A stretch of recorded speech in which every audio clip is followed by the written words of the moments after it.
What's up, guys? The Camster here, also known as Cameron, and welcome to another movie review. This time it is Insidious: The Red Door. Now, Insidious franchise has been probably one of my most favorite horror franchises, of all time. You got this franchise, and then you got the Conjuring universe, or the main three Conjuring movies that are among my favorite horror movies. And I was not a horror fan for a long time. And then as I grew up, I started getting more into it, and I started enjoying it more. And Insidious was among one of those movies where, it made me start appreciating the horror genre a little bit more. But before we get even into the review for Insidious: The Red Door, if you can like and subscribe, it would be very much appreciated. It would help the channel grow and help get more reviews like this out to general public. So like and subscribing is the way to thank me for putting out these delicious videos out for you guys to check out. Now, Insidious: The Red Door, when I had first learned about the making of this film, I was a little, I was excited, of course, because, the Insidious movies were my horror movies growing up. I loved them, and while they did scare me and it made it a little creepy for me, I thoroughly enjoyed them. And so coming in, I was a little worried. Because age takes away some of the mystery from certain franchises, and it while their absence makes the heart grow fonder, there are sometimes for certain franchises that get worse once you wait for them to come out, and then they come out and then you're left disappointed. Now, what can I say about The Red Door? I think it is a true back-to-form nature for the Insidious franchise, behind director and actor Patrick Wilson, who decided to take the helm for this movie. Now, does Insidious bring the scares? Does it bring the intensity, the creepiness that most Insidious films do? The first and second one specifically, not the third and fourth one. Those are not even, they don't even count to me right now. But does this movie bring those certain factors? Some of them it does. I think the scariness is toned down a little bit. There's not a lot of jump scares like in certain past films, but that's not necessarily a bad thing, because the jump scares that did happen in this film, they got me, and they got me good. And that's what I like, in my horror films. I don't like too many jump scares, but when they get you, they get you. And the jump scares in this film, they do get you. There was one jump scare that occurred in this film that I didn't, I wasn't like, oh, I was just still as stone. It didn't do anything to me. But every other single jump scare, it worked. The creepiness, the little, the foggy nature of the further that you see in past films. There's certain elements to it that is missing in this movie, but there are certain elements that come back to the forefront. Dalton and Josh, the main two characters, the ones who can, astral project, when they're in the further, they're only in the further together for like the back half of this film. They're not there together. It takes a little bit for them to get there.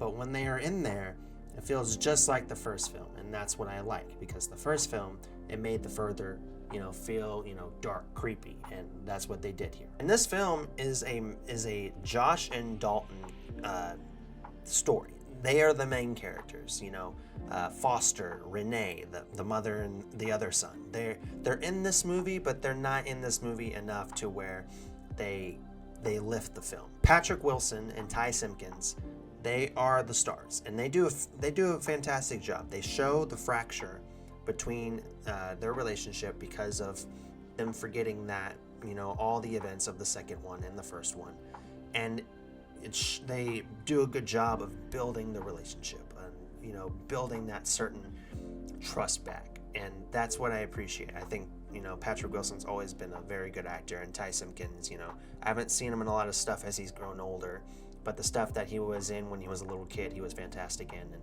seeing him grow as an actor and seeing him be in a big role like this, I think he did a good job of carrying the torch, so to speak, for the Insidious franchise. And the one thing I do like about this film as well is that in the other Insidious movies, 1 and 2 specifically, the haunted house type of aspect in those movies, that's what carries the films. And while I love them near and dear, there's some aspects that you gotta change with the times. You got to make it different.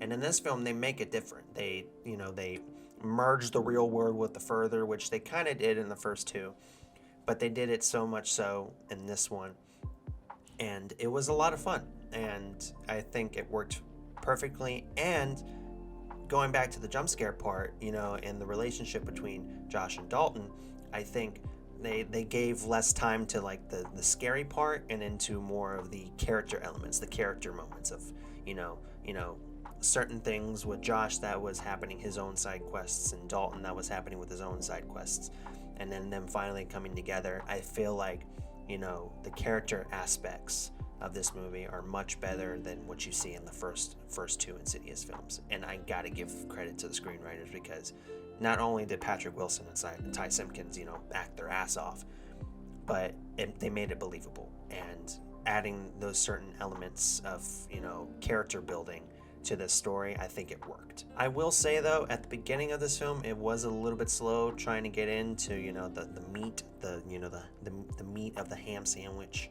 of the film. But once it got there, and then there is this one specific part in the movie where it felt like it wasn't needed. It kind of felt out of place, because this certain scene you don't see in other Insidious movies. But again, I guess it's just changing with the times and making it more modern. Because because Dalton is older, Josh is older, the whole family is older. Foster's a grown-ass man now, and so taking those certain aspects and applying to the movie, it worked in certain moments. But this one particular scene with Dalton and his new friend, I don't think was needed. But I guess it was to further the get it. It was to further Dalton's I guess recognition of the further. So while I get why they added it to the film, I don't think it was needed. So all in all, I think it was a very, very Insidious-like. It was a good, solid form back to the Insidious roots. Certain aspects were changed, and those certain aspects worked. And so I like this movie a lot. And I guess that's just me, being an Insidious fan and loving the Insidious movies. So we'll just get to the rating. I think, the first Insidious movie is a 9 out of 10, no question. Just a fun movie and just a creepy movie. And the music, just everything about it, I loved. And then Insidious 2 was an 8 out of 10. 3 and 4, they're good in certain ways, but I think Insidious 3 is kind of trash, just to put it bluntly. And I think 4, actually feels like an Insidious movie compared to 3. Anyway, moving on, the 5th Insidious movie, Insidious the Red Door. I think I'm going to give it the same rating that I give Insidious 2. I'm going to give it an 8 out of 10. I think a lot of things worked. A lot of, only certain aspects didn't work. It was a little bit slow getting to the meat. But all in all, I loved it. 8 out of 10 for Insidious the Red Door. That's going to do it for the review for Insidious the Red Door. If you guys liked this video, again, like and subscribe. It will help out very much. And if you haven't liked and subscribed, what the hell are you doing? Like and subscribe, damn it. And I will see you guys in the next movie review. Peace out.